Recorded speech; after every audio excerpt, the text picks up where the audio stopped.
आप सभी का एक बार फिर से स्वागत है। आज की इस वीडियो में हम जानेंगे झारखंड की 81 विधानसभा सीटों का ताजा सर्वे ओपिनियन पोल।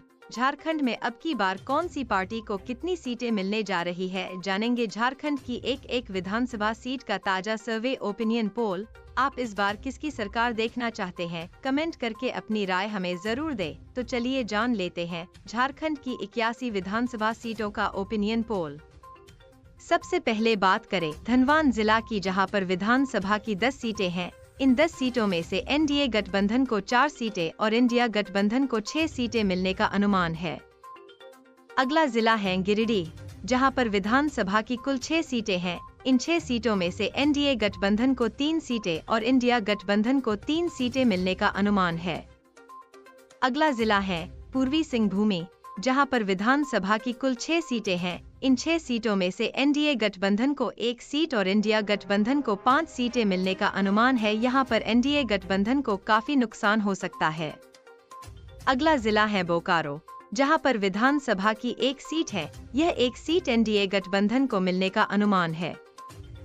अगला जिला है पलामू, जहां पर विधानसभा की कुल 5 सीटें हैं। इन 5 सीटों में से एनडीए गठबंधन को 2 सीटें और इंडिया गठबंधन को 3 सीटें मिलने का अनुमान है। अगला जिला है हजारीबाग, जहां पर विधानसभा की कुल 4 सीटें हैं। इन 4 सीटों में से एनडीए गठबंधन को 2 सीटें और इंडिया गठबंधन को 2 सीटें मिलने का अनुमान है। अगला जिला है पश्चिम सिंहभूम, जहां पर विधानसभा की कुल 5 सीटें हैं। इन 5 सीटों में से एनडीए गठबंधन को 3 सीटें और इंडिया गठबंधन को 2 सीटें मिलने का अनुमान है। अगला जिला है देवघर, जहां पर विधानसभा की 1 सीट है। यह सीट इंडिया गठबंधन को मिलने का अनुमान है। अगला जिला है गढ़वा, जहां पर विधानसभा की 1 सीट है। यह सीट इंडिया गठबंधन को मिलने का अनुमान है। अगला जिला है दुमका, जहां पर विधानसभा की कुल 5 सीटें हैं। इन 5 सीटों में से एनडीए गठबंधन को 2 सीटें और इंडिया गठबंधन को 3 सीटें मिलने का अनुमान है। अगला जिला है गोंडा, जहां पर विधानसभा की 1 सीट है। यह सीट एनडीए गठबंधन को मिलने का अनुमान है। अगला जिला है साहिबगंज, जहां पर विधानसभा की 1 सीट है। यह सीट एनडीए गठबंधन को मिलने का अनुमान है। अगला जिला है सरायकेला, जहां पर विधानसभा की कुल 4 सीटें हैं। इन 4 सीटों में से एनडीए गठबंधन को 2 सीटें और इंडिया गठबंधन को 2 सीटें मिलने का अनुमान है। अगला जिला है चतरा, जहां पर विधानसभा की 1 सीट है। यह सीट एनडीए गठबंधन को मिलने का अनुमान है।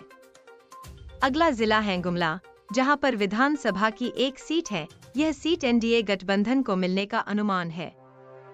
अगला जिला है रामगढ़, जहां पर विधानसभा की कुल 2 सीटें हैं। इन 2 सीटों में से एनडीए गठबंधन को 2 सीटें और इंडिया गठबंधन को 0 सीट मिलने का अनुमान है। अगला जिला है पाकुंड, जहां पर विधानसभा की कुल 2 सीटें हैं। इन 2 सीटों में से एनडीए गठबंधन को 0 सीट और इंडिया गठबंधन को दोनों ही सीटें मिलने का अनुमान है। अगला जिला है लातेहार, जहां पर विधानसभा की 1 सीट है। यह सीट इंडिया गठबंधन को मिलने का अनुमान है।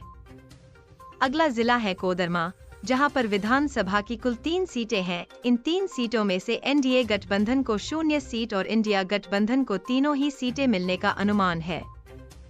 अगला जिला है सिमडेगा, जहां पर विधानसभा की कुल 4 सीटें हैं। इन 4 सीटों में से एनडीए गठबंधन को 2 सीटें और इंडिया गठबंधन को 2 सीटें मिलने का अनुमान है। अगला जिला है खूंटी, जहां पर विधानसभा की कुल 6 सीटें हैं। इन 6 सीटों में से एनडीए गठबंधन को 4 सीटें और इंडिया गठबंधन को 2 सीटें मिलने का अनुमान है। अगला जिला है लोहरदगा, जहां पर विधानसभा की कुल 3 सीटें हैं। इन 3 सीटों में से एनडीए गठबंधन को 1 सीटें और इंडिया गठबंधन को 2 सीटें मिलने का अनुमान है। अगला जिला है रांची, जहां पर विधानसभा की कुल 7 सीटें हैं। इन 7 सीटों में से एनडीए गठबंधन को 3 सीटें और इंडिया गठबंधन को 4 सीटें मिलने का अनुमान है। इस प्रकार झारखंड का जो ताजा सर्वे ओपिनियन पोल निकल कर आ रहा है, उसमें बीजेपी को तगड़ा झटका लगता हुआ नजर आ रहा है। इस बार आप झारखंड में किस पार्टी की सरकार देखना चाहते हैं? आप अपनी राय कमेंट सेक्शन में जरूर बताएं। वीडियो को लाइक करें, शेयर करें, चैनल को सब्सक्राइब करें। धन्यवाद।